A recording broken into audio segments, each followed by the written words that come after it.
you're gonna see that I don't get very far up. You're gonna see an immediate improvement in that ankle dorsiflexion. A deficit in ankle mobility can negatively impact your ability to achieve a wide range of movement patterns. That includes squats, split squats, and really anything that requires the shin to move over the foot. And this also includes walking. So if we don't have the proper movement here at the ankle, that's actually going to negatively influence our ability to have complementary motions in the segments above. So a decrease in ankle mobility could actually affect our ability to move at the knee, pelvis, and up through the rest of the axial skeleton. So with that being said, it's important that we have strategies to restore ankle mobility when we're lacking. But the problem is that oftentimes the exercises that you've probably tried already don't work. And there's a couple of reasons that these don't work. Usually this has to do with the center of gravity, as well as not having the appropriate amount of cueing to help your brain sense what it needs to be able to get that ankle into the right position. So in this video, we're gonna go through a cue that's gonna help you on both of those levels. And we're gonna show you how simple this is, and you'll be able to actually unlock mobility, not in a number of minutes, days, or weeks, but actually in a number of seconds. So without further ado, let's go ahead and jump right in.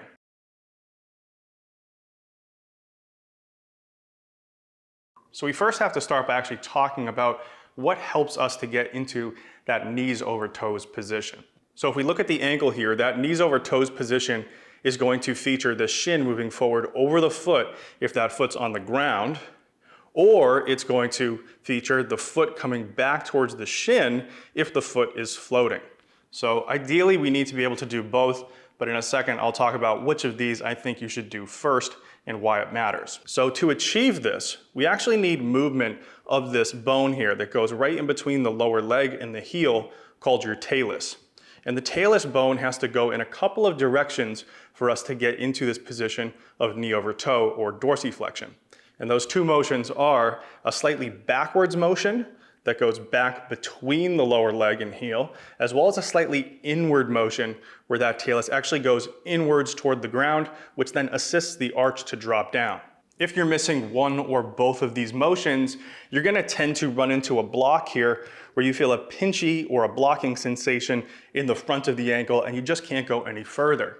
Now, when this happens and you're trying to go down into a squat, what happens is because the knees can't come over the toes, you either have to lean forward and turn it into a hinge like this, or you just actually start to fall backwards. So if you're running into either of these issues, this cue is gonna massively help you out. And the way that it's going to do that is by creating space for this talus to move. Now, in order for us to create this space, we need the soft tissue on the back part of the ankle as well as this inner part of the foot to be able to let go, stretch, and yield a little bit.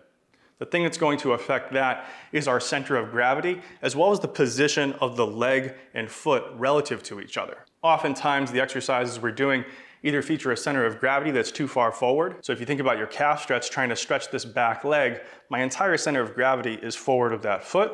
Or if you think about this ankle dorsiflexion kind of a stretch, most people do it by leaning their entire body forward, which is not exactly what we should be going for, but that's a topic for another conversation. So to counteract these cues that don't work, we need to replace this with a cue that allows us to create space between the back of this leg and the heel. And so this cue that we're going to use is actually reaching the heel away from the leg. And what this is going to do is it's going to allow us to move the heel down to create that space here to then allow that talus to move back in space and slightly inward. And so if you've got that and you can take it one level further, you can actually think about dividing the heel into two so it has an outer and an inner half. And you're actually going to reach more with that inner half, which is going to allow that heel to move in like this and create a little bit more space for that talus to move inward into a position of pronation in the foot. Now that position of pronation in the foot is going to feed up the chain and allow us to access internal rotation globally, which is a compressive strategy that helps us produce force when we're in that mid-stance phase of gait. So you're probably wondering how we're going to implement this, and I'm going to make a case here that we want to start with an open chain position. And what that means is that we're going to have the foot floating freely in space, and we're going to have the rest of the body relatively fixed. So you'll see what this means in a second. But I think this is better than starting in a closed chain kind of position, because oftentimes as we're loading down through this foot, we're actually compressing this space. And if we have a tendency to have that center of gravity come forward, a lot of times it's hard to get into a position in terms of that upper body position and pelvis position that actually is going to allow us to access this mobility. So to take those two things into account and also to give us a little bit more feedback, I'm gonna suggest that we start with this seated tib bar raise. Now, if you don't own a tib bar, you can still do this activity with me here, but I'd strongly recommend that you consider picking up one of these because they can really help give you a cue on the bottom part of your foot to be able to reach.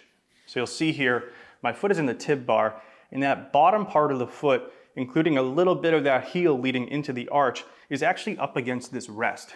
And what that allows me to do is to have a cue from my brain to then reach long and away to ultimately help me bring that ankle into that fully dorsiflexed position. And if you're wondering where you can get one of these, I would go down to the link in the description, head over to my affiliate link for squatwedgiez.com. The folks over at Squat Wedgiez make great equipment, and I've just been loving playing around with this, and I think using this really enhances this cue and makes it a lot easier to feel, and it makes the exercise a lot more progressible and effective. So now just to run you through how to and how not to do this, if you simply think about bringing your feet up towards you and closing this angle here at the ankle, oftentimes you'll run into that talus staying too forward in the joint. And actually, if we look at my left foot here, I'm running into that exact problem. So I've had some ankle mobility restrictions here in the left ankle, and if I let the left foot do most of the work and the right one go along for the ride, you're gonna see that I don't get very far up. But if I think about reaching that heel and arch through that bottom rest and reaching long and away, you're gonna see an immediate improvement in that ankle dorsiflexion. And what's interesting is if I'm looking from this bird's eye view, I'm actually getting a pretty good inward position of that inner heel coming down, but what I'm not getting is that posterior movement of the talus and that creation of space between the heel and the lower leg. So this really unlocked a lot for me in a number of seconds. So we're gonna think about pushing that lower bar away and then having that ankle act as a fulcrum. Now, once we get the hang of that, we're gonna go full range of motion into a stretch. We can let that talus translate forward in the joint. Then we're gonna reach with that lower part of the bar, go back to that fully dorsiflexed position. This is actually allowing us to get used to repositioning that talus and actually shifting fluid within that joint capsule. So remember that shifting of fluid within the joint capsule is actually what helps us to move into these positions. And the more familiar we can be with how to shift that fluid is actually gonna make it easier to start to access these motions in more functional type patterns and positions.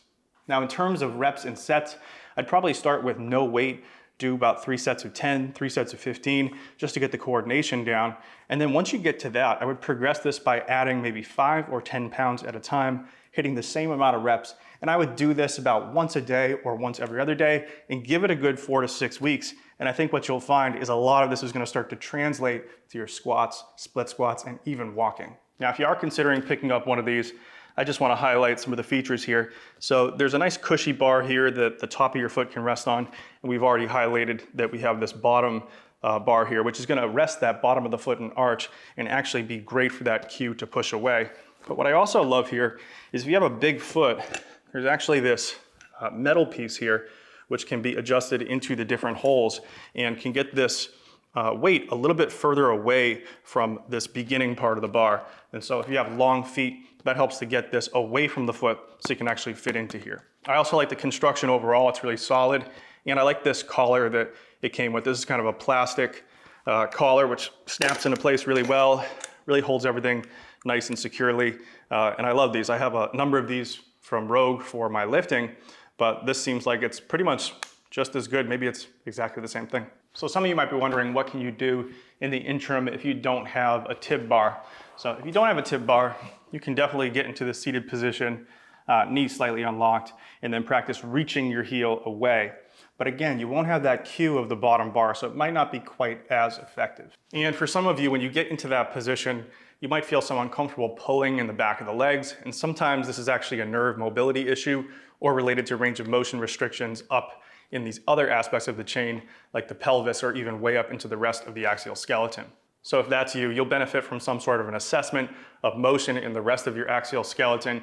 If you can improve that first, a lot of times getting into this position will be a lot more tolerable, and the work that you do above in the pelvis and the rest of the axial skeleton a lot of times can help you negotiate that center of gravity to actually continue to unlock and sustain changes with ankle mobility. All right guys, so there you have it.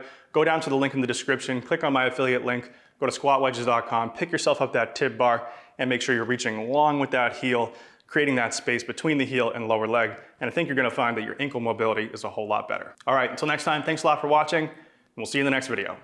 Peace.